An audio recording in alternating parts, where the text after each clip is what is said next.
Thank you, Hannah, and good morning to all of you. Well, we're into April, pretty amazing April day, I would say. I'm not sure I've seen anything like it before. No, it's normal. But anyway, here we are in April. May is coming. For most of you, that just means summer break, after which you'll be coming back for another year of college. No big deal. But for some of you, that means graduation, the end of college as we know it, and your first step into the great hereafter. And the question is, what are you going to do now? Good question, actually. Interesting question, and one that we will all face at some point in our lives, guaranteed.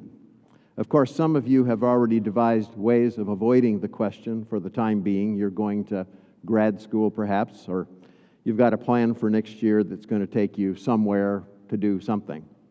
And so you've blocked the thing out of your mind, for the moment anyway. But for others, there's no avoiding what is going to happen. You're going to finally give birth, so to speak. After all these years of living with this thing that's been growing inside you, you're going to walk into the birthing center, which we call commencement, go across the stage, and finally get that piece of paper that you've been thinking about for some 21, 22 years or more. And just like a mother giving birth, it will be hard in some way. You might even scream a bit, but it'll be wonderful as well. And as you and your family and friends celebrate this thing that you've been thinking about, working on, waiting for forever. But then comes that awful, awful question. So now what? What am I going to do? They say that some mothers, after giving birth, fall into what is called postpartum depression. This could very well be a hormonal thing, by the way, as your body transitions from one state to the next. No one's quite sure. But it's also possible that it's your brain telling you that which you don't want to hear, but can no longer avoid. The baby is out. You're no longer pregnant. The waiting game is over. Now you've actually got to be a parent and raise the child. So how are you going to do that? And of course, it's a version of our question of the morning. What am I going to do now? And where will I be doing it? And with whom? We liberal arts types like to call this the vocation question, while the media prefers to label it the question of your career. Your parents are probably more direct, reminding you that it's a question of money. So, how are you going to survive, much less pay off all your debts? The thing comes in many forms, obviously, but it's a biggie in any form. What do I do now? I can sympathize with you, by the way, because when I was a senior in college in April, right about now, I didn't have a clue. Not a clue. That wasn't the case when I was a freshman, by the way. At that point, I knew exactly what I was going to do. First, I was going to find some beautiful young woman to fall in love with me. Then we were going to have some fun. Along the way, I'd get good enough grades to make it to graduation, and eventually I'd probably go back home, join my dad in a successful business, and be an adult, whatever that means. Of course, as you know, it did not turn out that way, because after my sophomore year in college, I was in a terrible traffic accident that took my cousin's life and left me in a hospital bed for many, many months. And lying there in that bed all those days, I concluded a number of things. First, that all my previous plans were pretty much bogus, stupid, you might say, with perhaps the exception of the beautiful young person. That still sort of sounded nice. The problem with that was that my face was half smashed by the accident, and my body was a total wreck. So even there, I was kind of in trouble. But the bigger question on my mind was, what in the world does the Lord want with me anyway? I came to that conclusion, by the way, out of a sincere faith and a renewed commitment to follow Him, wherever He might take me. And at first I thought He'd honor that sincerity by telling me exactly what I wanted to know. Okay, Stan, here's the plan. You're going to be a whatever. and here's how you're going to do it. Not anything like that, in fact. Not anything at all, as far as I could tell. I just asked my question, and I waited, and waited, and waited. So, what do you do? Not just you seniors, I mean all of you. I mean me. What do we do? Because this is a question that never stops. It never stops. Hate to tell you that. But graduating from college and getting on some bus to somewhere is not the answer. Because the bus keeps dropping you off. And then you've got to decide on whether to do something else. Or maybe get on another bus. But no matter what you do, no matter what cause you embrace, or job you take, or graduate school you attend, the question remains, what should I do now? Read the Bible is what my parents always said whenever I asked that question in earshot of them. And of course, they were absolutely right. But growing up, I found that to be hard to do.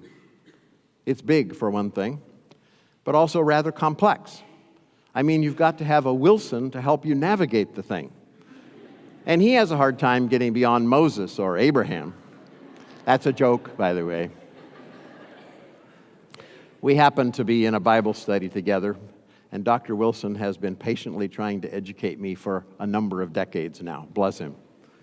But honestly, where do you start, even with the Bible?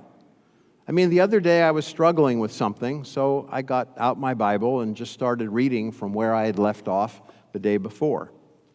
I was in Mark at the time, and the passage that I was looking at was Mark 5. It's the one that we read just a few minutes ago, that contains this story about Jesus being asked by Jairus, and a local synagogue leader, to heal his daughter. Anyway, you all know the story. You've probably heard it a number of times. And what's always kind of struck me in the past is simply the bravery of Jairus coming to Jesus and asking him for help. Jesus was not too popular among the church leadership, you might remember. And his growing fame and notoriety was a huge problem for those in leadership, a threat, you might say. And most certainly, it was a worry. But Jairus had something more important to worry about. And that was his daughter, whom he loved, who was very close to death. And so he gave up his worries about himself and sacrificed them for the sake of his daughter, pleading with Jesus to heal her, which, of course, Jesus eventually does.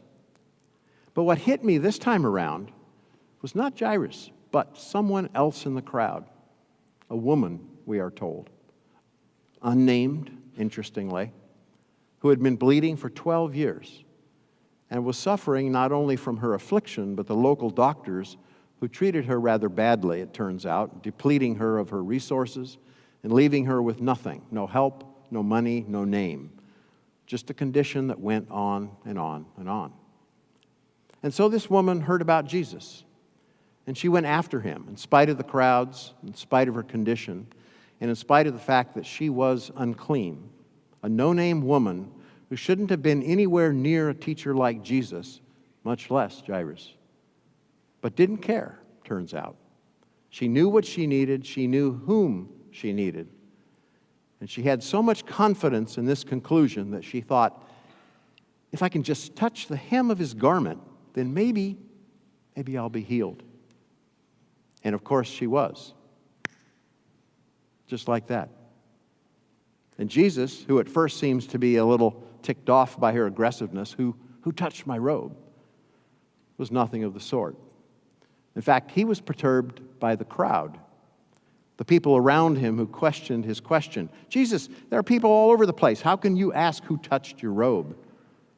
And now stood between him and the one who touched him, the one who knew him, and had the chutzpah to seek him out regardless of the circumstances, to get what she needed from the only one who could give it to her. So while the crowd was annoyed, Jesus was impressed. Impressed enough to not only seek her out, but to commend her faith, her fortitude, her perseverance against all odds. Of course, when she did this, she was scared to death and came trembling to him, falling on her knees, knowing the social breach that she had committed. By the world's standards, she had done wrong, but by the standards of the one she touched, she was worlds above the crowd around, and got to hear the words that every one of them, every one of us, in fact, wants so desperately to hear. Go in peace. Your suffering is over. And as I sat there thinking about what I had just read, a number of things suddenly kind of hit me. For one thing, and I'm embarrassed to even admit this, but it dawned on me how much I am like the crowd, and how rarely I am like the woman he commended above the crowd. Like the crowd, I'm a follower of Jesus. I'm following him all over the place, listening to his every word, studying what he has said, questioning others in the crowd about the meaning, and being front and center with those who seek to follow Christ. But am I listening, really? Or am I just playing my part as a member of the crowd, enjoying my privileged position, and in the process perhaps keeping all kinds of other people like this woman from getting as close to him as I am? Not sure. Hope not. But it's a worry, frankly, and something I need to keep in mind. But the other thing that hit me, and I'm guessing this applies to a lot of us, is how rarely we are like the woman who touched the hem of his garment. I suspect that's true almost any time, by the way. We don't want to be like her, for one thing. She's rather embarrassing. But I think it's especially true when we are asking our question of the morning, when we are a tad stumped about what we ought to do next and where we ought to go and whom we ought to become. And why is that? Well, to tell you the truth, some of us don't even know we're sick and bleeding. We're hurrying through life from one thing to another, pretending that all is well, forgetting the trail of blood that we are so obviously leaving behind us, and forgetting as well that our doom is sure. We're all going to die. Quite honestly, that described me before the accident that I mentioned a few minutes ago. Not going to go into the details here because you've all heard it before and I don't want you to throw up. But I was living my life heading quickly to nowhere and totally ignoring the damage that I was leaving behind. What the accident forced me to do then was to stop dead in my tracks, stop forgetting the past, which was now staring me in the face, stop ignoring the future, which my passenger already knew in full measure, and I would know one day as well. Most of you know that, of course. That's why you're at Gordon, I suspect. And that's why I probably shouldn't dwell on this one. Nevertheless, it's something to keep in mind. What separated the woman in this story wasn't just what she did. It's what she knew. She knew she was sick. She had sought a cure at great cost from those who couldn't provide it. And she understood that fact as well. And because of her understanding, she sought out Jesus instead. The other thing she did, which I would also say is rather unusual, is that she took action. Rather decisive action, you might say. There are really three players in this scene with Jesus with which we can identify in one way or another. The first is the crowd, which I've already mentioned, and which I would say describes many of us much of the time.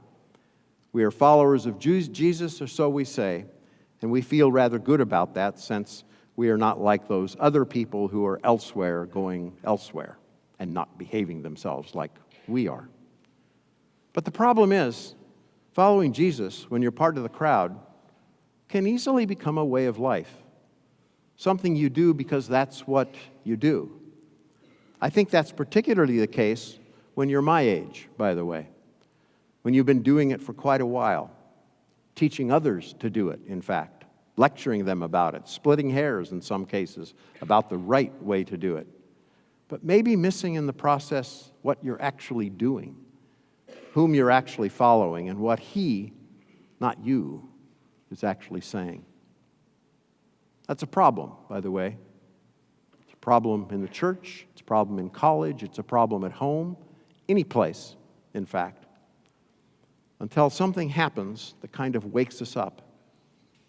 And that's the case with the second person in the story, and that would be Jairus, whose daughter is dying, and who knows that he needs help.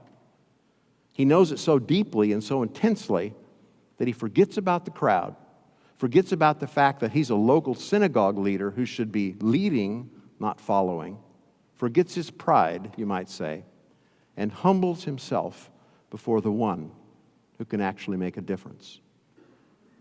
I like Jairus, by the way. I can identify with him as well, probably because I'm a parent. And if there's anything that gets you to forget about yourself, it is when one of your children is in trouble. There's nothing like it, actually. The pain, the worry, the sense that this one whom you held in your arms at birth may be slipping away, in trouble, and there's nothing you can do about it. It's awful. And honestly, there isn't a parent alive who hasn't felt that at some point. I've mentioned to a few of you a moment 12 years ago now when I thought our oldest daughter was on Alaska Airlines Flight 261 from Puerto Vallarta to San Francisco. That's the flight that crashed off the coast of California, taking with it everyone on the plane. Eventually, I learned that she was on that flight, but it was the next day. And so she was spared. But for a few hours, while I was all alone on a business trip to LA, I thought she might be gone. And there's no way I can describe how I felt at that moment. I was Jairus, I guess you could say, pleading with God to spare my child. And he did. He did. He raised her from the dead as far as I was concerned, and I'll never forget. So, Jairus, I understand from the inside. But there's one problem with him. A problem which we share, you might say. He should have been there a long time before that. You see, it's a good thing to run to Jesus when you're scared to death and you think the worst thing imaginable might be happening to someone you love. But it's a better thing to have been there all along. Waking up is always good. But the question is, why were you sleeping? Well, the answer is, for a lot of us, a lot of the time, that we're pretending that everything's okay. That is, we're going through life, forgetting what we know about the past, what we've done, forgetting about what lies ahead as well, and then finally remembering only when the most horrible thing imaginable is suddenly right there in front of you, lying on your bed, staring you in the face. One person in the story, however, has no such illusions. And for that reason, she remains my hero, or heroine, I should say. She couldn't escape her problem, obviously, because it impacted her every day of her life. You might say she wasn't blessed like Jairus, like most of us, with privileged positions and resources that most of the world can only imagine, and which delude us into thinking that we're basically okay, doing just fine. Thank you very much. Until something happens, of course, like a sickness, perhaps, or a bad grade that suddenly seems destined to keep you out of med school, or even worse, graduation from college, which throws you into the most difficult quandary of all: what should I do with my life now? I'm joking, sort of. Compared to graduating from college, compared to 12 years of bleeding with graduating from college is not a fair comparison. Or the ineptitude of people who have mistreated you. But there is a similarity in the end. And it is a moment when you're faced finally with the truth about who you are, the truth about your predicament in this world, and the question regarding what we are going to do about it. You see, what do I do now is not a bad question. It's a good question. Maybe the greatest question of your life. And the real quandary is why we took so long to ask it. And so I say, if that's your question this morning, the Lord bless you, because you're facing the truth, and that's good. Moreover, if you'd like to act on that question rather than just ponder it, as a lot of us do, then I would suggest that you might want to consider the rather peculiar ways of our heroine in this story, who knew her problem, was pretty confident about the solution to her problem, but also knew of her need to act on that basis. Notice, by the way, what she didn't seem to need. She didn't need for Jesus to tell her her life story. She figured he already knew that. She didn't even seem to need his attention in the way that Jairus wanted it. No need to confront Jesus and explain her predicament and ask for help, in fact. All she needed was him, the mere touch of his garment, and that would do it. True, given her lower status, she probably couldn't have done anything else. The crowd wouldn't let her. But it was enough, she thought, she hoped. And of course, she was right. And why was that? Well, Jesus tells us. She had faith. An extraordinary faith, it turns out, affirmed by Jesus, obviously, and to which he gladly responded. It was a faith that didn't need all the details spelled out like Jairus, nor did it need the crowd for support like Gaede. No need to hang around with other followers for a few decades, in other words, to make sure she was getting the story straight. She knew who he was, this Jesus, and she acted on that basis. So, what do you do now? Whether you're graduating from college or finishing another year of school or heading to another conference, as seems to be the case with my life. Well, let me suggest this morning the ways of this woman, and just do it. Reach out to the one who created you in the first place, who loves you, and who took your place on the cross, and now says, "Follow me." He won't tell you where he's taking you, by the way. That's not part of the deal. But he will bring healing to your body, perhaps, and especially to your soul. And where he takes you, well, it's the only place you'll really want to go, both now and forever. I'm reminded right now of a student who did that a few years ago, and it kind of scared me to death. That's not unusual, of course. My students surprise me on a regular basis, but this one was more surprising than most. We talked earlier about the fact that graduating from college is a bit like giving birth.